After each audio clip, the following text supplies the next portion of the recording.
I'm in love. I don't know how to not do me, and I do me incredibly. The story progression is leaving me a bit confused. Not a classic in this household. Will not be recommending that to my children.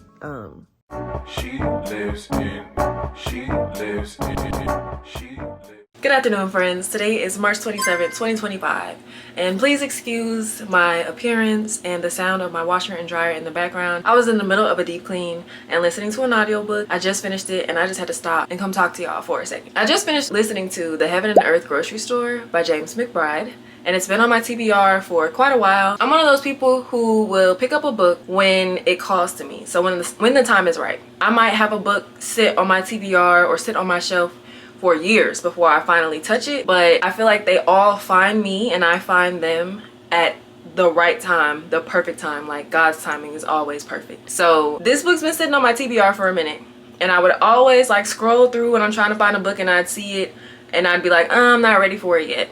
And this week I decided that I was ready to give it a try, because for one, I kept putting off my hold with Libby. Like it kept becoming available and I kept putting it off, and I'm like, okay, I can't keep putting this off. Like, this keeps coming to me for a reason. Let me not ignore it. And I'm so glad I stopped putting it off and I took the time to read and listen. I read it and listened to it, but probably did more listening than reading. If you've seen my first reading vlog of the year, I read Deacon King Kong by James McBride, and I loved that. That was my first James McBride book. This is my second, and I feel like I love this even more. This book has really made me love and appreciate James McBride as a writer, as an artist, as a storyteller.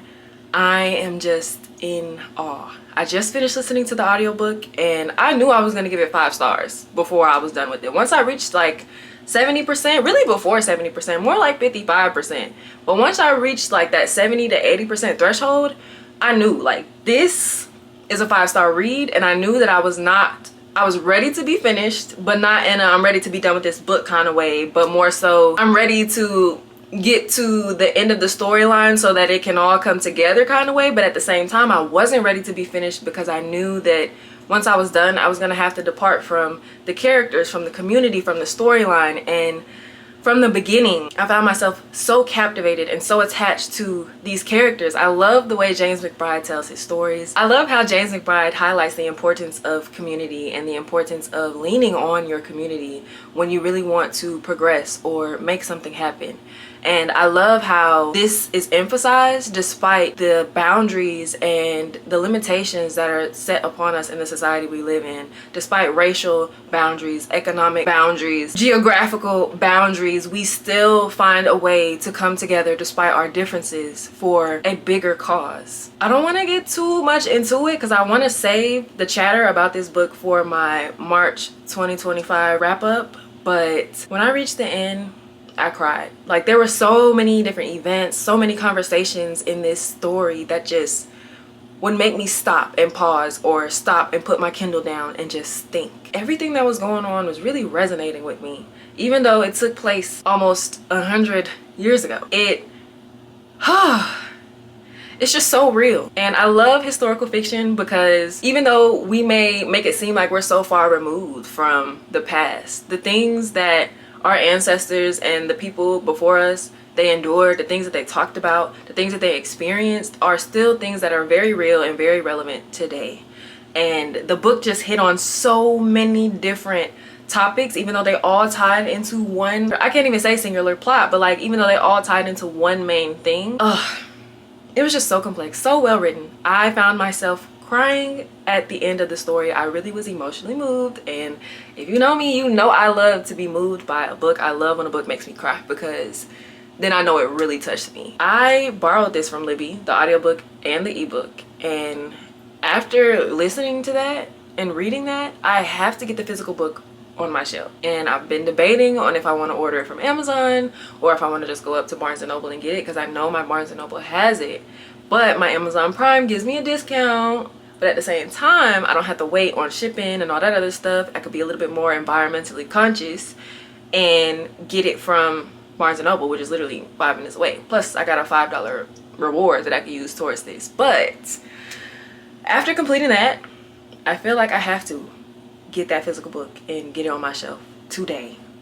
No exceptions, no questions asked, because whew, that was a 5-star read. That was a beautifully written book, and I kind of wish I could go back and experience it again for the first time. I definitely see myself rereading it again, and I said this on my TikTok and on my Instagram, but that book is what I would consider a classic. It's a classic for me. It is a classic in this household and will always be. Whew. James McBride, you are now an auto-buy author when it comes to my library, for sure. Like, I love your mind, your pen.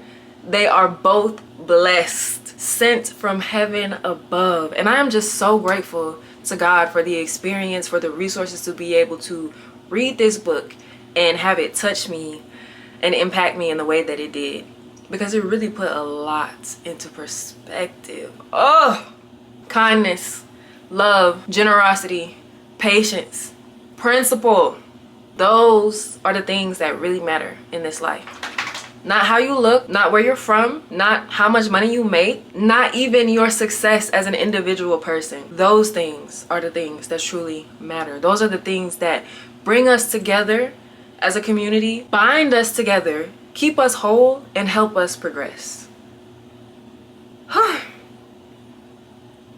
I'm in love. I'm gonna check back in when I'm in the car going to pick up the book. I'm on a high. You know that feeling when you finish reading a book and it's 5 stars and you are just like up there. That's me right now. And I'm about to get into another book after this that is considered a classic, and we'll get into that a little bit later. So I'm a little scared because I don't want to be taken from this high, but at the same time I want to read something that'll also continue to keep me there, you know? So I'll check back in later.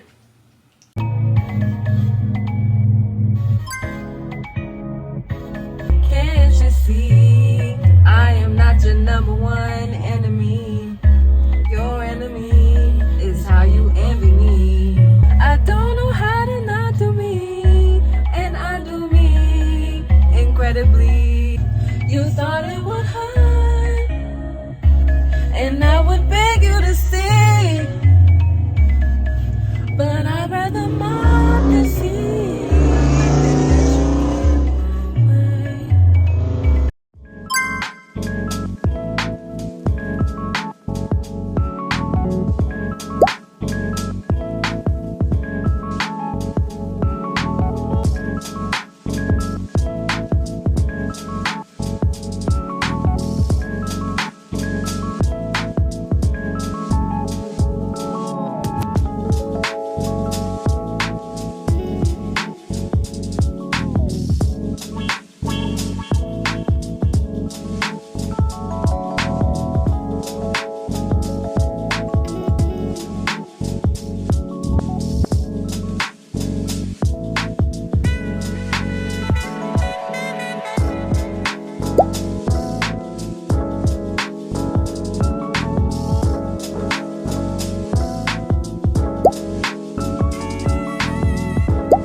Got him. We fucking got him. I'm back. Mission accomplished. I ended up going to Barnes & Noble. I had a couple different options as far as like where I could purchase this book, but to me Barnes & Noble really came through because I got the signed edition. Just to show you. And since this is a book that I'm definitely going to stamp with my embosser, because I did get an embosser for my birthday, shout out to my mom, waiting on some seals to come in the mail before I officially stamp the book. Since I knew that this book was going to be a staple in my library, like I said earlier, it's considered a classic in this household from now on, and I want to be able to pass it down from generation to generation. I'm gonna go ahead and put the seal in it, and I feel like the signed edition just has more sentimental value than the regular hardcover. Yes, I could have saved money by getting it from Amazon or even Target because they also had it at a discount, but this signed version, like I said, more sentimental value. Before purchasing this book, I only had one other signed book in my library, and it's actually a book from Gabrielle Union. Every other book that I have a few limited edition books, but they're not signed. from that period. I might have a few limited edition copies, but they're not signed, so had to get this. There was only 2 left in the store, but the bookseller who helped me, she did let me know that signed editions have like that special ISBN, and that if I see it on a website, whatever that ISBN is on the website, I can just use it to locate it in the store, or if I'm shopping somewhere else like Amazon or another bookstore, I can just use it to locate it that way. They only had 2 left, and this one, it's a little ripped at the bottom on the sleeve jacket. The damage is also a little bit on the cover as well. I don't know if it has anything to do with just like the shipping and receiving at my local Barnes & Noble, because this is the second hardcover copy of a book that I've run into where they had limited stock and the sleeve jacket and the cover are slightly damaged. But I decided not to be as nitpicky as I was with Oathbound last week, and I just ended up going with the one that I had because I didn't really want to have to drive all the way across town or wait in the mail. I really just wanted it right then and there. Plus, at the end of the day, like, this book is going on my shelf and it's about to be well loved and appreciated, and I'm gonna take good care of it. The person who may have loaded it into the box or on and off the truck or put it on the shelf or whatever, the hands that this book has fallen in before me may not have been as gentle, but trust and believe this book is about to be handled with care, treated with love, because I love it, and it's in my top books for the year. I'm gonna talk more about it in the March wrap up. But my top 2, because so far it's really only 2 books that are coming to mind, but my top 2 books of the year: Giovanni's Room by James Baldwin, The Heaven and Earth Grocery Store by James McBride. So right now, like, the James, they're on a run. They are not disappointing me. The next book to start is The Coldest Winter Ever by Sister Souljah. That is a book that I've seen a lot of people talking about. I've seen a lot of Black women, young Black girls say that they love that book. It's a staple. And I don't know if y'all know, but there's been a conversation lately on social media, TikTok, Twitter, about the Black Classics family tree. I'm gonna try to insert an overlay or at least a link of the video that I'm talking about. And this creator was basically saying that she feels like Their Eyes Were Watching God by Zora Neale Hurston is like the matriarch of the family tree, and Sula by Toni Morrison, The Color Purple, those would be considered like the daughters. And people in the comments were saying that The Coldest Winter Ever by Sister Souljah, I think they were either saying that it counts as, I think, a great-granddaughter. And I'm like, if y'all saying that it falls in the great-granddaughter range of the Black Classics family tree, like, I really need to see for myself, because it's been on my TBR. If you saw my January reading vlog, I mentioned that I was trying to read it before the end of the month, did not get around to it. And every time I check it out from my library, there's always like buku people waiting to check it out, waiting in line. So I think I have like maybe a week left before I have to return the book. So I'm gonna go ahead and start it sometime later on today, and we're gonna see, is it truly worth the hype? Like, is this truly one of those books that belongs in the Black Classics family tree? Is this a great-granddaughter of Their Eyes Are Watching God, or are people just saying that because they really like the book? Because some people were saying Fly Girl was a staple, and I read Fly Girl and I do not agree. Fly Girl was okay, and I feel like I feel that way because, I don't know, there's a lot of elements in Fly Girl that I feel like kind of fell flat, and I don't know if it's because it was written by a man and not by a woman. But yeah, Fly Girl didn't really hit for me. I bought the book and ended up donating it as soon as I finished reading it, because I was like, I don't want this on my shelf. I'm not going to reread it, and personally I'm not really going to recommend it to anybody because it was just okay. So I'm hoping that The Coldest Winter Ever does not fall flat, because I have friends, like, I even posted it on my Instagram story today, and people were sliding up and were like, yes, this is a staple, love this. So I'm trying to see for myself, and hopefully I'm not setting the bar too high. I'm trying to remain neutral, but from everybody else's praise, like, it's kind of raising the bar, and this book put me on a high. And if that book does not meet the same standard that this book has met, I don't want to say I'm going to be disappointed, but it's definitely going to be a bummer, considering I'm still on a high from the Heaven and Earth Grocery Store.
I'm not even halfway through The Coldest Winter Ever, and I already know, like, this is probably one of those books, just like Fly Girl, should have read it when I was a kid, because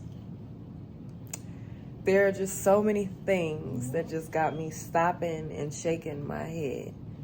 But what's confusing me is, how is a dude that don't even give you the time of day, don't speak to you, don't make eye contact, will not engage in any type of conversation with you, how he gonna tell your daddy that he love you and he wanna be with you? How that work? And I already know, Winter being the person that she is, she gonna eat this shit up. He just dissed you in the club.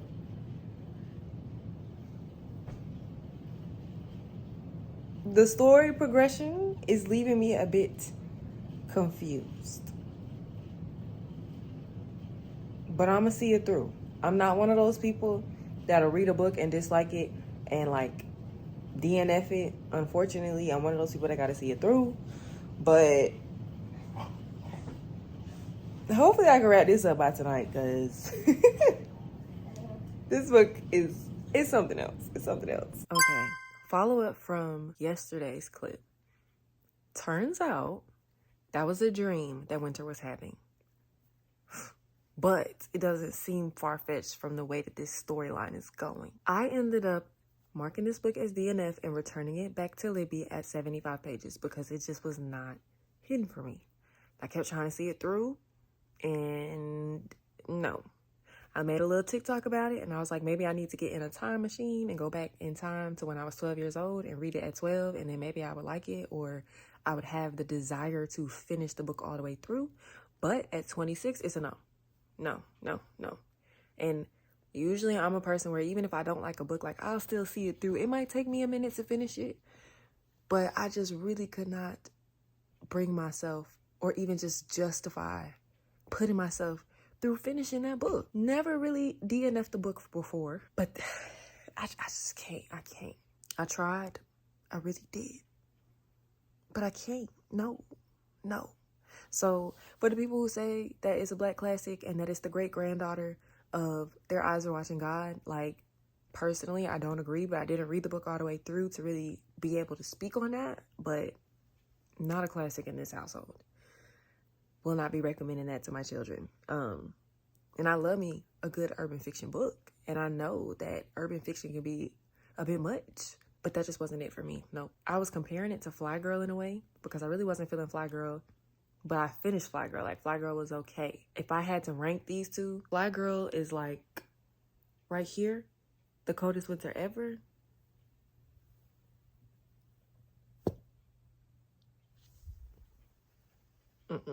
No. So I'm going to try to read or listen to another book later on tonight because I'm about to go do my hair. I still have 2 more days before the month is up, so hopefully I can complete a book between now and then, because going from the Heaven and Earth grocery store, the high that book put me on, to The Coldest Winter Ever, and the feeling, the bad taste it put in my mouth, I don't even know why I did that to myself. I really should have just went on to another historical fiction book because I really set myself up with that one. I can only blame myself. I can't blame nobody else but me. That was 100% on me, but I learned my lesson. I won't be making that mistake again. So I cannot end this month, my birthday month, on a note like that. Like, I need more. I need something else. So I'm about to rectify that. Yeah. It is now Monday, March 31st. It is 12:41 in the morning. I ended up DNFing The Coldest Winter Ever by Sister Souljah. We talked about it in the last clip. I might talk about it a little bit more in the reading wrap up, but I don't want to talk about it no more in this video. To remedy that poor reading experience, I ended up reading The Love Lyric by Christina Forrest, and I absolutely loved it. We'll talk about that more in the reading wrap up. One thing about Christina Forrest, she knows how to write the sweetest, most attentive, most patient book boyfriend, and I love that. I gotta go get the physical trophy. You already know. I don't want to end the video on this kind of note though. It's pretty late at night. I just woke up from a nap and I just have all this energy and nowhere to put it, and I'm not quite ready to edit it yet. I did get an embosser for my birthday, which I believe I mentioned earlier in this video, and I finally got some more seals. So you guys are just gonna watch me put the seals in the books that I know for sure I'm going to keep for the rest of my life. I'm not doing my entire inventory because a lot of the books I haven't read yet, and I just don't know if I'm gonna like it well enough to want to keep it in my library. So I'm only doing it for the ones that I know for sure are staying in this library. So just gonna take y'all along with me as I do that, and that's pretty much gonna close out this video. Let's seal some books.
If you made it this far in the video, I just want to take the time out to thank you for your time and attention, because you could be anywhere else doing anything else, but instead you're right here with me. And for that, I sincerely appreciate you and I thank you. Catch you in the next video. Thanks for watching.